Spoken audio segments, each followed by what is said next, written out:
राधे राधे सभी को। साथियों, आज हम एनालॉजी समानता से कुछ इम्पोर्टेंट क्वेश्चन की प्रैक्टिस करने वाले हैं। ये क्वेश्चन जो है किसी न किसी गवर्नमेंट एग्जाम में पूछे गए हैं, तो आपको हेल्प करेंगे किस प्रकार के क्वेश्चन बनते हैं एनालॉजी से और इन्हें कैसे सॉल्व करना है। ठीक है, तो वीडियो को ध्यानपूर्वक अंत तक देख लेना, और अगर आप चैनल पर नए हैं चैनल को सब्सक्राइब कर लेना, बेल आइकन को क्लिक कर लेना, ताकि आपके पास सारे नोटिफिकेशन टाइम पर पहुँचते रहें। और अगर आपको डेली न्यूज़पेपर चाहिए तो मैंने एक व्हाट्सएप चैनल बना रखा है, जिसका लिंक आपको डिस्क्रिप्शन में मिल जाएगा, ज्वाइन कर लेना, जहाँ पे मैं डेली न्यूज़पेपर पीडीएफ में डाल देता हूँ। चलते हैं क्वेश्चन की तरफ।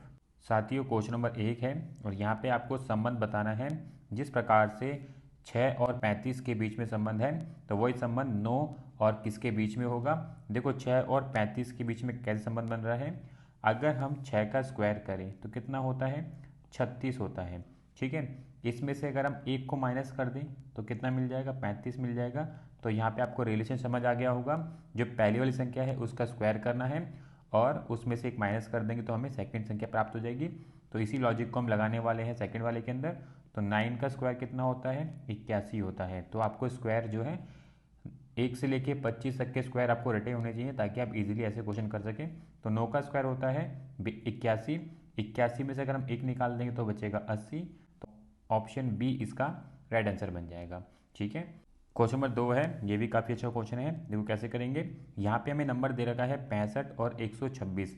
तो हम ऐसा क्या लॉजिक लगाएं, तो देखो क्या लॉजिक लगेगा यहाँ पे। 65 को प्राप्त करने के लिए हम क्या कर सकते हैं, 4 का क्यूब कर सकते हैं। 4 का क्यूब कितना होता है, 64 होता है। तो आपको स्क्वायर और क्यूब याद होने चाहिए, ताकि आप इजीली ऐसे क्वेश्चन कर सकें। तो 4 का क्यूब होता है 64, और 64 में अगर हम 1 प्लस कर दें तो कितना होता है, 65। तो यहाँ से हमें 65 प्राप्त हो रहा है इस प्रकार से। ठीक है, उसी प्रकार अगर हम 5 का क्यूब कर दें तो कितना होता है, 125, और 125 में 1 प्लस कर दें तो कितना होता है, 126। तो यहाँ पे आप रिलेशन देख सकते हो, जो भी नंबर लोगे वो सिक्वेंस में होने चाहिए। तो इसी लॉजिक को हम ऑप्शन में लगाते हैं, कौन सा ऑप्शन ठीक बैठेगा। तो देखो कैसे करेंगे। हमें चाहिए सीक्वेंस में नंबर। अगर हम पहले वाला ऑप्शन देखें तो यहाँ पे क्या दे रखा है, 37 दे रखा है, और 37 का अगर हम क्यूब करने जाएं तो 3 का क्यूब 27 होता है, तो ये नहीं बैठेगा। उसके बाद हम बी ऑप्शन देखें तो 2 दे रखा है, ये तो नहीं हो सकता है। उसके बाद हम सी देखें तो सी में 9 दे रखा है, और 2 का क्यूब कितना होता है, 8 होता है, प्लस 1 करेंगे 9 हो जाएगा। उसी प्रकार 3 का क्यूब कितना होता है, 27 होता है, प्लस 1 करेंगे तो 28 हो जाएगा, यानी कि ऑप्शन सी इसका राइट आंसर बन जाएगा। देखो देखो, 2 का क्यूब कितना होता है, 8 होता है, 8 में 1 प्लस कर देंगे तो 9 हो जाएगा। उसी प्रकार 3 का क्यूब कितना होता है, 27 होता है, 27 में 1 प्लस कर देंगे तो ये 28 हो जाएगा। तो यहाँ से हमारा लॉजिक भी ठीक हो जाएगा, आंसर भी मिल जाएगा, ऑप्शन सी इसका राइट आंसर बन जाएगा।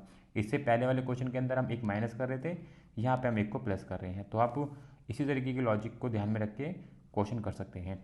ठीक है, क्वेश्चन नंबर 3 है, सेम क्वेश्चन है क्वेश्चन नंबर 1 की तरह ही। देखो कैसे करेंगे। यहाँ पे हमें 12 दे रखा है, 12 का संबंध बना रखा है 145 के साथ। कैसे बनेगा, अगर हम 12 का स्क्वायर कर दें तो कितना होता है, 144 होता है। इसके अंदर 1 प्लस कर दें तो 145 हमें यहाँ से मिल जाएगा। तो यही हम लगाने वाले लॉजिक इसमें सेकंड वाले के अंदर, यानी कि 8 का स्क्वायर कितना होता है, 64 होता है। 64 में 1 प्लस कर देंगे तो होता है 65। ऑप्शन सी इसका राइट आंसर बन जाएगा। ठीक है, इजी है, बस आपको स्क्वायर रटे होने चाहिए, ताकि आप ऐसे question with in 2 second 3 second के अंदर कर सकें। क्वेश्चन नंबर 4 है, बहुत ही बेहतरीन क्वेश्चन है, करना आपको स्क्वायर और क्यूब से ये वाला क्वेश्चन है। देखो कैसे करेंगे। यहाँ पे हमें संबंध बताना है, जिस प्रकार से इन दोनों के बीच संबंध है वही संबंध आगे वाले में भी होना चाहिए। तो 4 और 8 के बीच में हम क्या संबंध बना सकते हैं, तो क्या बनाएंगे। अगर मैं 2 का स्क्वायर कर दूं तो कितना होता है, 4 होता है। उसी प्रकार 2 का क्यूब कर दूं तो 8 हो जाता है। तो यहाँ से हम कह सकते हैं कि 2 नंबर का हम स्क्वायर और क्यूब करेंगे तो हमें पहले वाले पेयर मिल जाएंगे। तो इसी प्रकार से हम किस किस का स्क्वायर और क्यूब करें जिससे कि हमें अगले पेयर मिल जाए। तो यहाँ पे हम कर सकते हैं 5 का स्क्वायर कर सकते हैं, जिससे 25 प्राप्त हो जाएगा, और 5 का ही हम क्यूब कर सकते हैं, 125 प्राप्त हो जाएगा। तो हम कह सकते हैं ऑप्शन डी इसका राइट आंसर बनेगा, और हमारा लॉजिक भी यहाँ पे ठीक बैठ जाएगा। ठीक है, क्वेश्चन नंबर 5 है, और एनालॉजी के अंदर शब्द संबंध से भी काफ़ी ज़्यादा क्वेश्चन पूछ लेते हैं। जैसे कि हम यहाँ पे क्वेश्चन दे सकते हो, चाहत और इच्छा आपको दे रखी है, तो आपको बताना है जो संबंध इन दोनों के बीच में बन रहा हो वही संबंध ऑप्शन में से जो भी आप आंसर दोगे इसमें बनना चाहिए। तो देखो क्या संबंध बन रहा है इन दोनों के बीच में, चाहत और इच्छा।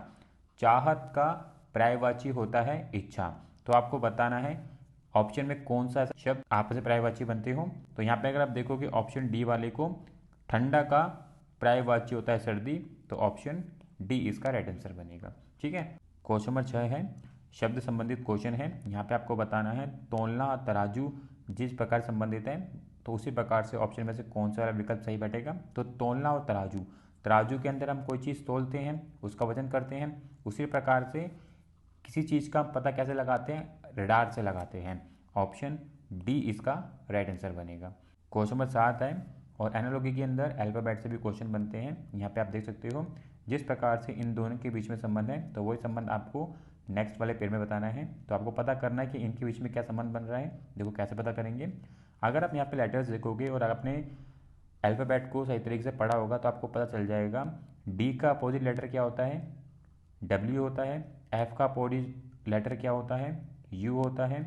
आई का अपोजिट आर होता है और एम का अपोजिट एन होता है। अगर आपने अल्फ़ाबेट पढ़े होंगे तो ये अपोजिट लेटर के सीक्वेंस दे रखे हैं। तो उसी प्रकार से सी का अपोजिट लेटर क्या होता है, एक्स होता है। ठीक है, एम का अपोजिट लेटर होता है एन होता है। एच का अपोजिट लेटर कौन सा होता है, एस होता है। और वी का अपोजिट लेटर होता है ई होता है। तो यहाँ से हम बोल सकते हैं जो राइट सीक्वेंस बनेगा वो एक्स एन एस ई बनेगा और ऑप्शन ए इसका राइट आंसर बन जाएगा। तो यहाँ पे अपोजिट लेटर दे रखे हैं संबंध के रूप में। ठीक है, क्वेश्चन नंबर 8 देख लो, काफ़ी अच्छा क्वेश्चन है। तारा आकाशगंगा से ठीक उसी प्रकार संबंधित है जिस प्रकार फूल डैश से संबंधित है। तो तारा और आकाशगंगा के बीच में क्या संबंध होता है। देखो आकाशगंगा के अंदर तारों का बहुत बड़ा समूह होता है, उसी प्रकार गुलदस्ते के अंदर बहुत सारे फूल जो है गुलदस्ते के अंदर होते हैं। तो ऑप्शन सी इसका राइट आंसर बनेगा। ठीक है, समझ आ गया होगा आपको। आकाशगंगा के अंदर आपको बहुत सारे तारे मिलेंगे, उसी प्रकार गुलदस्ते के अंदर आपको बहुत सारे फूल मिलेंगे। तो ऑप्शन सी इसका राइट आंसर है। क्वेश्चन नंबर 9 है, और इस क्वेश्चन को आप लोगों को सॉल्व करना है और इसका जवाब जो है आपको कमेंट में देना है। देखते हैं कितने बच्चे इस क्वेश्चन को सॉल्व कर पाते हैं। चलते हैं नेक्स्ट क्वेश्चन की तरफ। क्वेश्चन नंबर 10 है, और इस क्वेश्चन में आपको राइट पेयर बताने हैं। जिस प्रकार से पहले और दूसरे के बीच में संबंध है, तो वही संबंध तीसरे और चौथे के बीच में भी होना चाहिए। देखो कैसे करेंगे, यहाँ पे हमें जो लेटर्स दे रखे हैं एच के एन क्यू, इसका संबंध किसके साथ बन रहा है, आई जे पी ओ के बीच में। ठीक है, देखो संबंध कैसे बन रहा है, अगर हम एक लेटर आगे जाते हैं तो हम आई पे पहुंच जाएंगे, अगर हम वन लेटर आगे जाते हैं तो आई पे पहुंच जाएंगे। उसी प्रकार वन लेटर माइनस करते हैं के से तो हम जे पे पहुंच जाएंगे। उसके बाद अगर आप आगे देखोगे एन और पी के बीच में संबंध बन रहा है, अगर एन के अंदर हम दो लेटर आगे कर दें, एन और ओ छोड़ दें तो पी पे पहुंच जाएंगे। उसी प्रकार क्यू में से अगर हम दो लेटर माइनस कर दें तो हम ओ पे पहुंच जाएंगे। तो आप यहाँ पे संबंध दे सकते हो plus minus plus two minus two. ठीक है, इसी संबंध को हम लगाने वाले हैं किसमें, डी एफ एच जे में। ठीक है, देखो क्या मिलेगा, अगर डी में से हम एक लेटर आगे चले जाएं, एक लेटर प्लस कर दें तो हमें मिल जाएगा ई। उसी प्रकार अगर हम एक लेटर माइनस कर दें एफ में से तो हमें क्या मिलेगा, तो हमें मिलेगा ई। ठीक है ना, पीछे जाएंगे तो हमें फिर से मिलेगा ई। उसके बाद अगर आप देखोगे एच दे रखा है, और एच में अगर हम दो लेटर प्लस करें यानी कि एच और आई को छोड़ें तो हमें क्या मिलेगा, जे मिल जाएगा।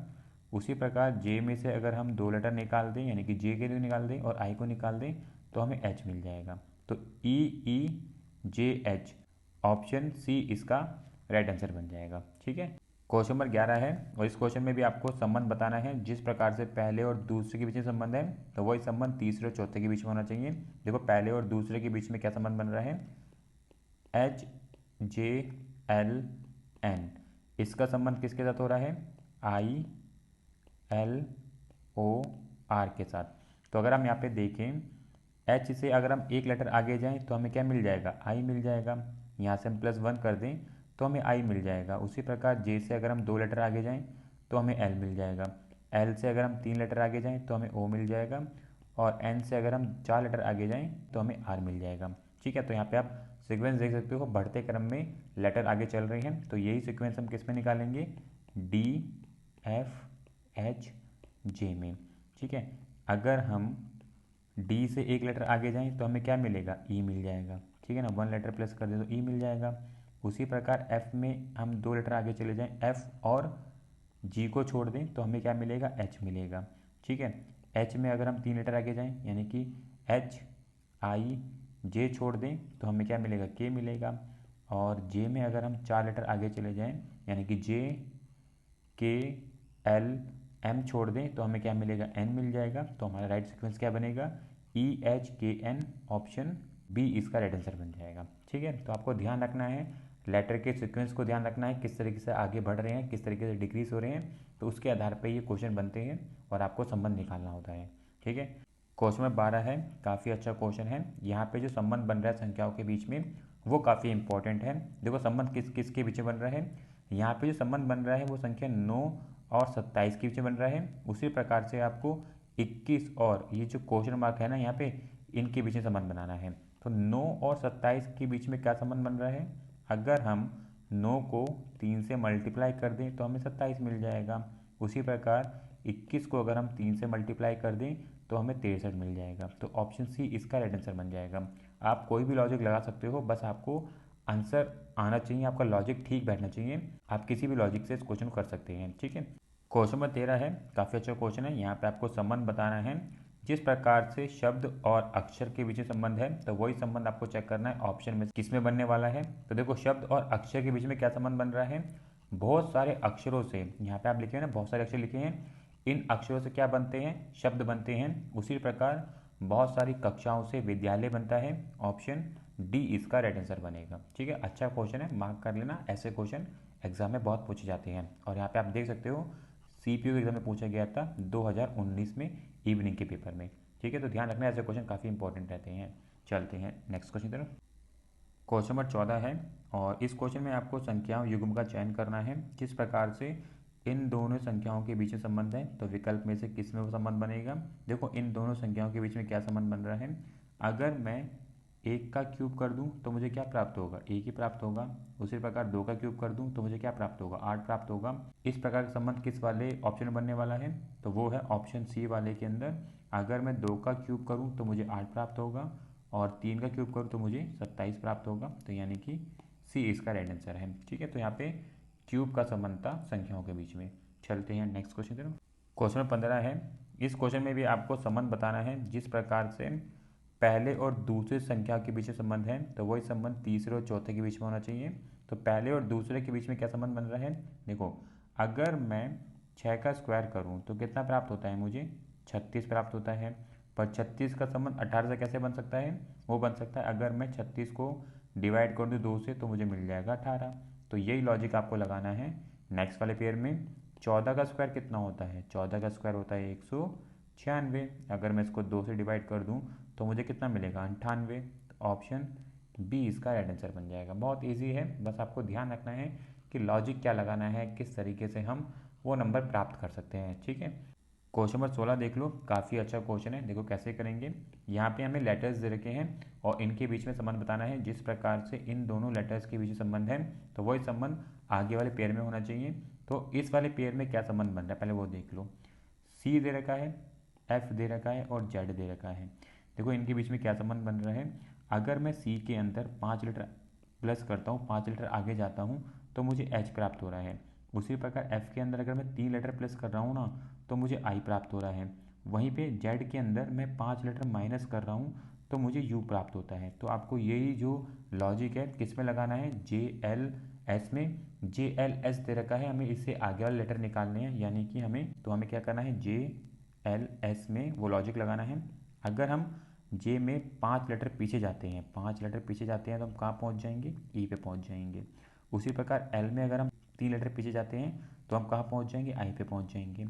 और एस में अगर हम 5 लेटर आगे जाते हैं तो हम कहाँ पहुँच जाएंगे, एक्स पे पहुँच जाएंगे। तो हम कह सकते हैं ई आई एक्स इसका राइट आंसर बन जाएगा। ठीक है, क्वेश्चन नंबर 17 है, काफ़ी अच्छा क्वेश्चन है, पहले आप खुद ट्राई कर लेना, उसके बाद ही मेरा आंसर देखना है। तो यहाँ पे आपको संबंध बताना है, जिस प्रकार से पहले और दूसरे नंबर के बीच में संबंध है तो वही संबंध तीसरे और चौथे में होना चाहिए। तो पहले और दूसरे में देखो क्या संबंध बन रहा है, अगर इन सब नंबर्स को यानी कि पहले वाले नंबर को मैं ब्रेक करके लिख लूँ 2 + 2 + 6 + 4 में लिख लूँ तो ये कितना ऐड होगा, तो ये कितना मिल जाएगा मुझे, ये मिल जाएगा 14। इसी सीक्वेंस को मैं आगे फॉलो करूँ 7 + 2 + 4 + 1 तो ये कितना हो जाएगा, तो ये भी 14 हो जाएगा। तो आपको समझ आ चुका होगा, जो भी हमें नंबर दे रखा है उन सब नंबर को हम ऐड कर लेंगे तो वो सेकंड वाले नंबर के एडिशन के बराबर आएगा। इसी लॉजिक को हम चेक करेंगे तीसरे और चौथे के अंदर, यानी कि 3 + 1 + 2 + 9। अगर मैं इनको ऐड करूं तो ये कितना हो जाएगा, तो ये हो जाएगा 15। तो मैं ये चेक करूंगा कि कौन से वाले ऑप्शन में ये 15 मुझे दे देगा। तो अगर मैं यहाँ पे बताऊँ आपको, ऑप्शन ए को अगर मैं प्लस करूँ 6 + 3 + 4 + 2, अगर मैं इनको ऐड कर लूँ तो कितना हो जाएगा, ये 15 हो जाएगा। तो यानी कि ऑप्शन ए इसका राइट आंसर बन जाएगा। ठीक है, क्वेश्चन नंबर 18 देख लो। यहाँ पे आपको संबंध बताना है लेटर्स के बीच में। ये सेम क्वेश्चन है क्वेश्चन नंबर 16 की तरह, हमने पीछे किया था वैसे ही है। देखो कैसे करेंगे।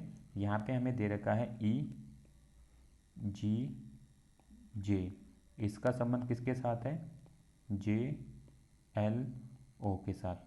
तो अगर मैं ई से चेक करूं जे तक तो कितने लेटर का गैप मिलेगा, मुझे मिलेगा 5 लेटर का गैप। उसी प्रकार से जी से एल तक के बीच में मुझे कितना गैप मिलेगा, 5 लेटर गैप मिलेगा। और जे से ओ तक के बीच में मुझे 5 लेटर का गैप मिलेगा। तो मैं कह सकता हूँ यहाँ पे जो गैप लिया गया है लेटर्स के बीच में 5 का है, यानी कि इसी सीक्वेंस को मैं कहाँ लगाने वाला हूँ, टी वी वाई के अंदर, और अपना आंसर करेंगे। देखो हमें गिवन है फोर्थ वाला लेटर, हमें थर्ड वाला निकालना है, यानी कि बाद वाला गिवन है, पहले वाला निकालना है। तो इसके अंदर मैं क्या करूँगा, 5 लेटर पीछे चला जाऊँगा, और 5 लेटर पीछे जाने पर मुझे क्या मिल जाएगा, ओ मिल जाएगा। उसी प्रकार वी से अगर मैं 5 लेटर पीछे जाऊँ तो मुझे क्या मिल जाएगा, क्यू मिल जाएगा। और वाई से अगर मैं 5 लेटर पीछे जाऊँ तो मुझे क्या मिल जाएगा, मुझे टी मिल जाएगा। तो नहीं ओ क्यू टी इसका राइट आंसर बनेगा, यानी कि थर्ड लेटर हमारा सी वाला बनेगा। ठीक है, क्वेश्चन नंबर 19 है, काफ़ी अच्छा क्वेश्चन है, और इस क्वेश्चन का जवाब आप लोग दोगे, ये आप लोगों के लिए होमवर्क है। ठीक है, चलते हैं नेक्स्ट क्वेश्चन तरफ। क्वेश्चन नंबर 20 है, काफ़ी बेहतरीन क्वेश्चन है। यहाँ पे आपको संख्या युग्म बताना है। जिस प्रकार से इन दोनों के बीच में जो संबंध है वही संबंध विकल्प में भी होना चाहिए। देखो इनके बीच में क्या संबंध बन रहा है, यहाँ पे हमें नंबर दे रखा है 222 और 130। देखो 222 हम कैसे प्राप्त कर सकते हैं, अगर मैं 6 का क्यूब करूँ तो कितना होता है, 216 होता है। और इसके अंदर एक बारी 6 प्लस कर दूँ तो कितना हो जाएगा, 222 हो जाएगा। तो आपको समझ आया होगा, जो नंबर लोगे उसका क्यूब करना है, और जो क्यूब निकल के आएगा उसी नंबर को एक बारी ऐड कर देना है। तो हम आगे चेक करेंगे। अगर मैं 5 के अंदर एक नंबर पीछे चला जाऊँ, इससे एक नंबर 6 से पीछे चला जाऊँ, तो 5 का क्यूब कितना होता है, 125 होता है। और इसके अंदर 5 ऐड कर दूँ तो 130 हो जाएगा। यानी कि हमारा जो लॉजिक है वो ठीक है। इस लॉजिक को हम ऑप्शन में लगा के देखेंगे। तो ऑप्शन थर्ड वाले के अंदर लगाएंगे, 4 का अगर मैं क्यूब करूँ कितना होता है, 64 होता है। और इसके अंदर मैं 4 प्लस कर दूँ तो कितना हो जाएगा, 68 हो जाएगा। उसी प्रकार 3 का क्यूब कितना होता है, 27 होता है। और इसके अंदर अगर मैं 3 ऐड कर दूँ तो कितना हो जाएगा, 30 हो जाएगा। तो ऑप्शन सी इसका राइट आंसर बन जाएगा। ठीक है, क्वेश्चन नंबर 21 है, इजी क्वेश्चन है। देखो कैसे करेंगे। यहाँ पे हमें नंबर दे रखा है 12 और 72, इनके बीच में कोई संबंध है तो वही संबंध आपको तीसरे और चौथे नंबर के बीच में बताना है। तो देखो 12 और 72 के बीच में क्या संबंध बन रहा है, अगर हम 12 को मल्टीप्लाई कर दें 6 से तो हमें 72 प्राप्त हो जाएगा। उसी प्रकार 26 को अगर हम मल्टीप्लाई कर दें 6 से तो हमें कितना प्राप्त होगा, 156। ठीक है, तो ऑप्शन डी इसका राइट आंसर है। बहुत ईजी क्वेश्चन है, एक नज़र में वाला क्वेश्चन हो जाएगा। चलते हैं नेक्स्ट क्वेश्चन की तरफ। क्वेश्चन नंबर 22 है, टफ क्वेश्चन है। अगर ऐसे क्वेश्चन एनालॉजी से आ रहे एग्जाम के अंदर तो आपका टाइम लगने वाला है। देखो कैसे करेंगे वाला क्वेश्चन। यहाँ पे जो संबंध बन रहा है आपको ध्यान देना है। संबंध बन रहा है पहले और तीसरे पद के बीच में और दूसरे और चौथे पद के बीच में। देखो कैसे बनेगा, आई दे रखा है, एक बारी और आई, और यू दे रखा है। इसका संबंध देखो किसके साथ बन रहा है, के एल टी के साथ। संबंध क्या है, अगर मैं आई से 2 लेटर आगे जाता हूँ, यानी कि आई और जे को छोड़ता हूँ तो मुझे क्या मिल जाएगा, के मिल जाएगा। उसी प्रकार आई से अगर मैं 3 लेटर आगे जाता हूँ, आई जे के छोड़ देता हूँ तो मुझे एल पहुँच जाऊँगा। पर उसके बाद अगर आप देखोगे यू और टी के बीच में, यहाँ पे आप देखोगे जस्ट एक लेटर पीछे जा रहे हैं, तो यानी कि यहाँ पे 1 लेटर माइनस कर रहे हैं, जिससे कि हमें टी प्राप्त हो रहा है। इस लॉजिक को हम लगाने वाले हैं डी एफ और जेड के साथ, और अपना आंसर करेंगे यहाँ से।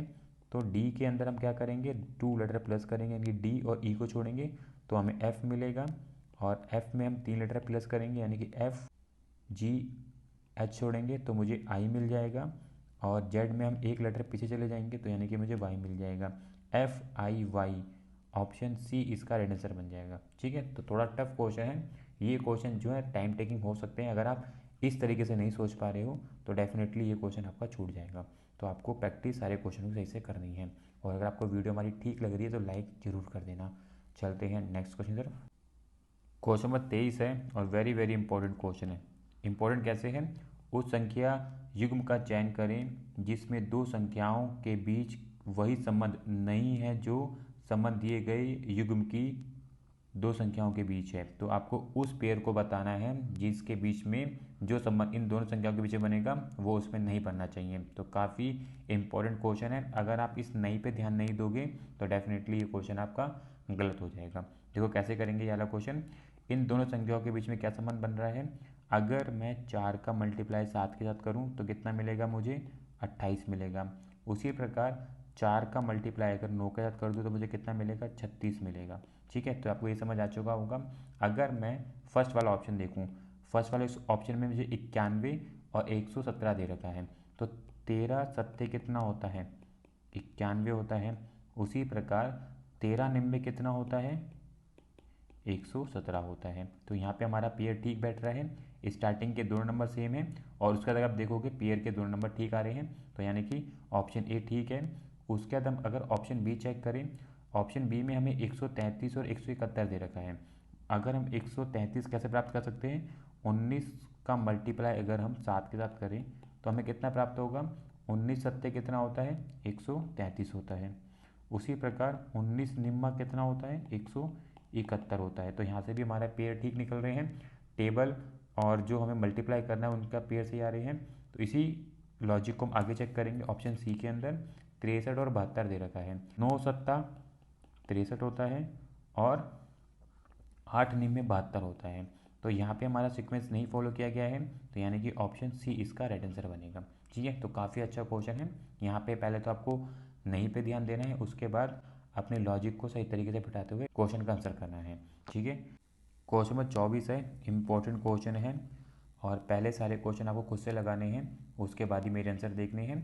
सारे के सारे क्वेश्चन जो है प्रीवियस ईयर बेस्ड क्वेश्चन है। यहाँ पे आप देख सकते हो ये क्वेश्चन सीपीयू एग्जाम का है, सीजीएल एग्जाम के भी ले रखे हैं। तो सारे क्वेश्चन प्रीवियस ईयर बेस ही हैं। तो इन क्वेश्चन लगाने से आपकी प्रैक्टिस बेहतर हो जाएगी। ठीक है, तो यहाँ पे आपको बताना है जिस प्रकार से पहला पद और दूसरे पद के बीच में संबंध है तो वही संबंध तीसरे और चौथे में भी होना चाहिए। देखो क्या संबंध बन रहा है। यहाँ पे हमें लेटर्स दे रखे हैं एफ, एच और के। इनके बीच में क्या संबंध बन रहा है? एफ से एच तक जाने के लिए मुझे क्या करना पड़ेगा? 2 लेटर छोड़ने पड़ेंगे। उसी प्रकार एच से के तक जाने के लिए मुझे क्या करना पड़ेगा? 3 लेटर छोड़ने पड़ेंगे। उसके बाद जो नेक्स्ट लेटर स्टार्ट होगा वो कैसे स्टार्ट होगा? जो एंड हुआ है लेटर के फर्स्ट वाले पद में पहला लेटर बन जाएगा स्टार्टिंग वाले पद का, यानी कि सेकंड वाले पद का। ठीक है, तो यहाँ से स्टार्ट होगा के से। के बाद अगर हम आगे चलें तो आगे हमें क्या दे रखा है? एम दे रखा है। एम तक कैसे जा सकते हैं? अगर हम 2 लेटर छोड़ दें, ठीक है ना, जो हम सीक्वेंस फॉलो करके आ रहे थे। और एम से अगर हम 3 लेटर छोड़ दें तो हमें क्या मिल जाएगा? पी मिल जाएगा। तो इसी सीक्वेंस को हम लगाएंगे थर्ड और फोर्थ वाले में। तो अगर आप देखोगे हमें यहाँ पे दे रखा है फोर्थ वाला पद और हमें थर्ड पद निकालना है। और हमें पता है जो फोर्थ पद का पहला लेटर है वो थर्ड पद का एंड वाला लेटर बनेगा, यानी कि यू जो है एंड में आने वाला है थर्ड पद के। उसके बाद हमें 2 पद और निकालने हैं और हम अपना आंसर कर सकते हैं। तो हम कह सकते हैं यू से अगला पद कैसे निकल सकता है? अगर हम 3 लेटर छोड़ दें। ठीक है, 3 लेटर छोड़ देंगे तो हमें अगला पद मिल जाएगा। तो हम पीछे जाएंगे 3 लेटर यू के तो हमें क्या मिलेगा? आर मिल जाएगा। और आर से अगर हम 2 लेटर पीछे चले जाएंगे तो हमें क्या मिल जाएगा?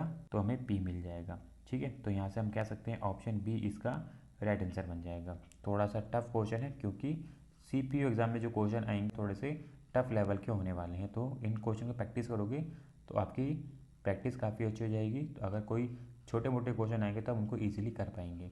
चलते हैं नेक्स्ट क्वेश्चन तरफ। क्वेश्चन 25 है। बहुत ही बेहतरीन क्वेश्चन है। पहले आप खुद ट्राई करना, उसके बाद ही मेरा आंसर देखना है आपको। ठीक है, तो यहाँ पे आपको बताना है जिस प्रकार से इन दोनों संख्याओं के बीच में संबंध है तो वही संबंध नेक्स्ट वाली संख्याओं के बीच में होना चाहिए। देखो क्या संबंध बन रहा है। यहाँ पे हमें दे रखा है 11 का संबंध 242 के साथ। देखो कैसे बनेगा। अगर मैं 11 का स्क्वायर कर दूं तो कितना होता है? 121। और एक बार ही और 11 का स्क्वायर करूँ तो कितना होता है? 121। अगर मैं इनको ऐड कर दूं तो कितना होगा? 242। तो हम कह सकते हैं जो नंबर फर्स्ट वाला दे रखा है उसका 2 बार स्क्वायर करने के बाद उनको आपस में प्लस कर देंगे तो हमें हमारा सेकंड नंबर प्राप्त हो जाएगा। तो ये लॉजिक हम देखेंगे कौन सा वाला ऑप्शन सही बैठ सकता है। अगर मैं ऑप्शन पहला वाला देखूँ तो क्या यहाँ सही बैठ जाएगा। अगर मैं 5 का स्क्वायर करूँ 25 होता है, 2 बार ही करूँगा तो 50 हो जाएगा, तो यहाँ 52 दे रखा है, ये नहीं होगा। वहीं अगर मैं बी वाला चेक करूँ 8 का स्क्वायर कितना होता है, 64 होता है। अगर मैं इसको 2 बार स्क्वायर कर दूँ 64 और 64 कितना होता है 828, यानी कि ऑप्शन बी इसका राइट आंसर है। काफ़ी अच्छा क्वेश्चन है, प्रैक्टिस कर लेना ठीक तरीके से, ऐसे क्वेश्चन जो आपके माइंड को शार्प करेंगे। ठीक है, क्वेश्चन नंबर 26 है। यहाँ पे आपको शब्द युग्म का संबंध बताना है, जिस प्रकार से इन दोनों शब्दों के बीच में संबंध है तो विकल्प में से किस वाले में संबंध वही होगा। तो यहाँ पे हमें दे रखा है घोड़ा और सरपट दौड़। तो घोड़े का मोशन क्या होता है, जब वो दौड़ता है तो हम बोल सकते हैं कि घोड़ा किसी मोशन में है। उसी प्रकार से पक्षी जब उड़ते हैं तो हम बोल सकते हैं पक्षी किसी मोशन में है। तो ऑप्शन ए इसका राइट आंसर बनेगा। उड़ना या दौड़ना ये मोशन बताते हैं किसी भी चीज़ की। ठीक है, तो ऑप्शन ए इसका राइट आंसर है। क्वेश्चन नंबर 27 है। यहाँ पे भी आपको शब्द युग्म का संबंध बताना है, जिस प्रकार से इस्पात और लोहे के बीच संबंध है तो वही संबंध किस वाले विकल्प में होगा। तो देखो लोहा और इस्पात के बीच में क्या संबंध है, लोहे के अंदर कुछ मात्रा जो है इस्पात की मिल जाती है, यानी कि iron is a component of steel. उसी प्रकार तांबे के अंदर आपको पीतल की कुछ मात्रा मिल जाती है, तो इसलिए इसका जो राइट आंसर बनेगा वो बनेगा ऑप्शन बी वाला। ठीक है, क्वेश्चन नंबर 28 देख लो। और इसी प्रकार के क्वेश्चन हम कर चुके हैं जहाँ पे हमने अपोजिट लेटर करे थे, तो सेम क्वेश्चन वही है। यहाँ पे भी आपको अपोजिट लेटर दे रखे हैं। ए का अपोजिट जेड होता है, डी का अपोजिट डब्ल्यू होता है, जी का अपोजिट टी होता है और जे का अपोजिट क्यू होता है। तो आपको अपोजिट लेटर पता होने चाहिए ताकि आप ऐसे क्वेश्चनों को बहुत जल्द सॉल्व कर सकें। तो आपको बताना है एम पी एस वी, इसका अपोजिट क्या होगा। तो एम का अपोजिट आप लोगों को पता है एन होता है, ये सबको पता है। और पी का अपोजिट देखो क्या होता है, पी का अपोजिट होता है के। ठीक है, पी का अपोजिट के होता है। एस का अपोजिट एच होता है और वी का अपोजिट ई होता है।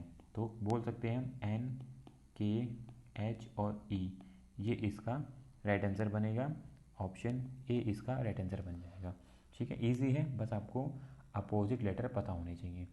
क्वेश्चन नंबर 29 देख लो, संख्या युग्म संबंधित क्वेश्चन है। यहाँ पे आपको इन दोनों के बीच में क्या संबंध है वही संबंध आपको विकल्प में भी चेक करना है।